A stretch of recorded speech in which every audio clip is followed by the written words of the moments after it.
What's up mga ka-farmers? In this video, we're going to discuss all about Lansones. Stay ka lang dyan. Sisimulan.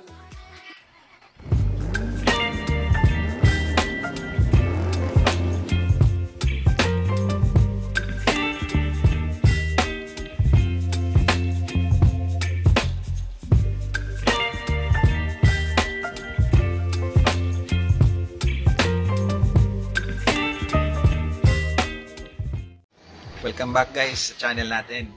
In my back is our Lansones in our front yard.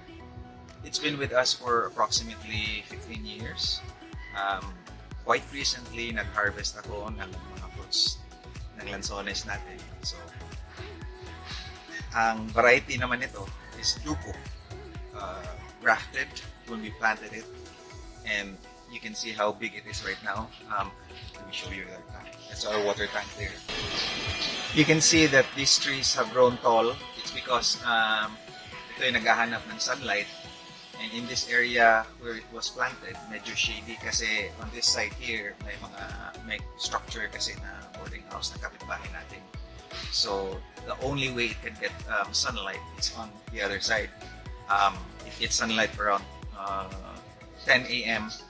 to 5 p.m. facing on this side right here on your left. So what are the varieties that we find in the Philippines? Based on my knowledge, we have the Longkong, which is very famous. Second is the Duco.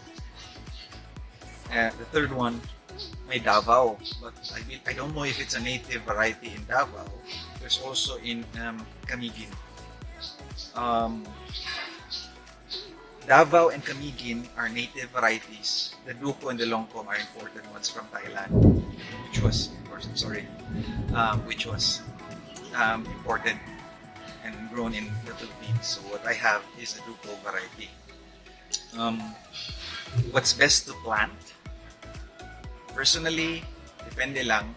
If you want to plant it from the seed, I would say it would take you 15 years or more. If you take the grafted or the air layered, it would be faster. Others claim that as soon as 7 years, as early as 7 years, or between 7 to 10, pwede na siyang mag-bear fruit. For me, that would depend on how you care for the plant. So, with perfect soil condition, perfect sunlight provided, and also frequent fertilization, siguro you can achieve the 7 years na target that your Lansones will start to bear fruit. Itatanong nyo naman, how much fruit will it give you? So, to give you a brief discussion on these trees here, pangalawa pa lang officially. Let's just say it's the third fruiting season or cycle na nag-fruit ito. So the first one, konti-konti lang talaga. It didn't even taste very good during the first one. The second one, medyo unti-unti na siyang lumarami. But on the last fruiting cycle, which I have a few months back, nagbigay siya ng around 120 kilograms per tree. Take note na hindi nga ako nag-provide ng fertilization sa mga kahoy na ito. Natural lang talaga. It is important that Lansones will give you plenty of fruit if the season is rainy at saka umiinit. So it's going to be alternate. Mainit at saka maulan. It has to be like, the weather must be like that para magbibigay ng maraming fruits ang Lansones natin. The prices per kilo nakikita ko sa market is for Longkong umaabot siya ng 200 to 250 per kilo. Medyo close, medyo mura ng konti ang Duco kasi nga the Duco hindi siya sabay-sabay nagra-ripe or humihinog. That's the problem kasi marami siyang nahuhulog na fruits. So medyo iba ang ano niya, ang pagbigay ng bunga. Ang longkong kasi sabay-sabay siya. So you can, when you harvest the longkong, mas marami kang volume na makukuha at saka sabay-sabay siyang nagra-ripe.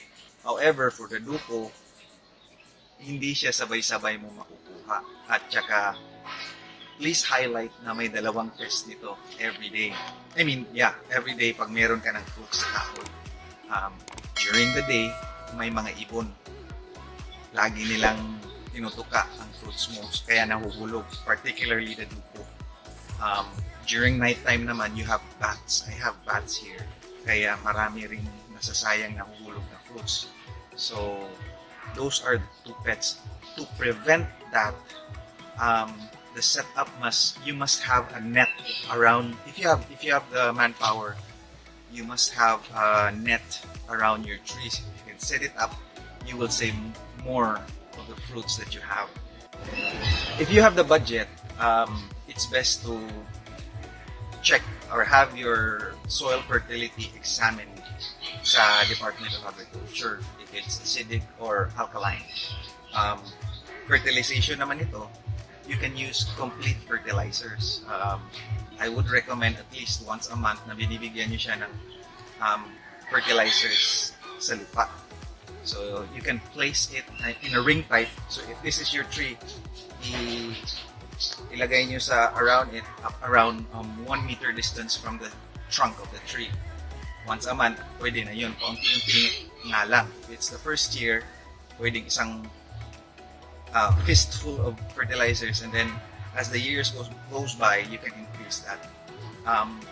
If you have resources naman ng mga chicken dung, tuyo na, take note, dapat tuyo na chicken dung, you can also incorporate organic fertilizers in your sunlight. Again, I've mentioned earlier na naghahanap talaga ito ng sunlight, kaya tumataas siya. If it's shaded sa lower part, tumataas siya para maghanap ng sunlight to give you fruits. If your farm is an open area tapos nagbibigay ng at least 8 hours, mas maganda, mas maayos. So, the distance between this tree to the other one is around 20 feet. Pwede na yan, pero if mas malaki, mas malayo, then you can give it more air in between. During off-season, pwede naman kayong mag-air layer or pwede rin kayong mag-grafting. So yung mga seeds ninyo na hindi nagamit, pwede nyo itanim to grow new seedlings. Yun na yung gagamitin niyo. Pag putol nyo, yung minarkot nyo, pwede nyo naman i-connect together. So it's a young Zion to an old air layered planting material. So that way, mas young ang source ng roots. Tsaka mas madaling mapabunga mo kasi yung other side ng Zion ninyo is air layered naman siya. So, yun yung pagkakakitaan nyo during off-season. Pwede nyo namang i-sell yan around 150 to 200 per planting material. Since it's the same, magtatanim kayo ng native or you have the option to choose an imported longkong or duko. Personally, I would go for the longkong and duko kasi known naman siya na much sweeter compared to the native.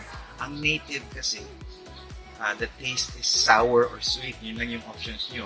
Etong duko ko, when I started to sell it with my office mates, mga friends, lagi nilang hinahanap. Kahit wala na, gusto nila ipapapungahin pa nga agad-agad. But you cannot do that. You can have fruiting cycle once a year. Sometimes every other year nga yan eh. So, you go for the imported varieties. I would recommend.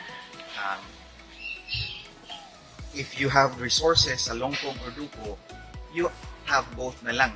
So, if you have space na pwede kayong magtanim ng 50, I would say 25 duko, 25 longkong.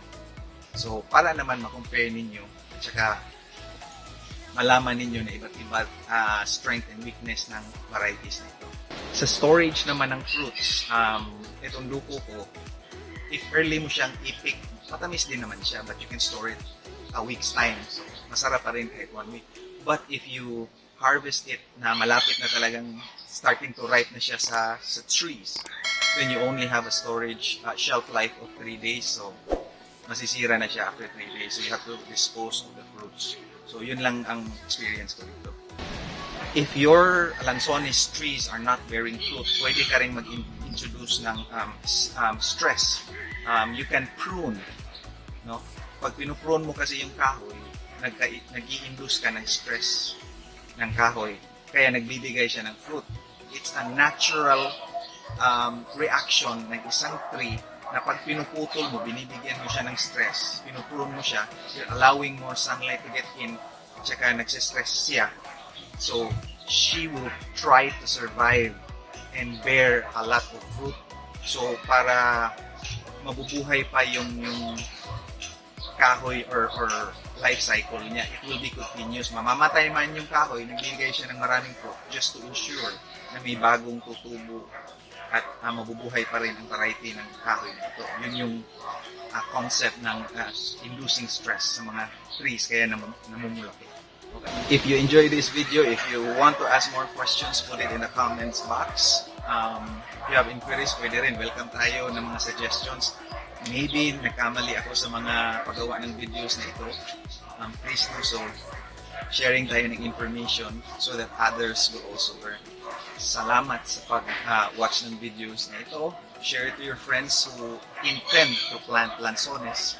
Happy farming and see you on the next video.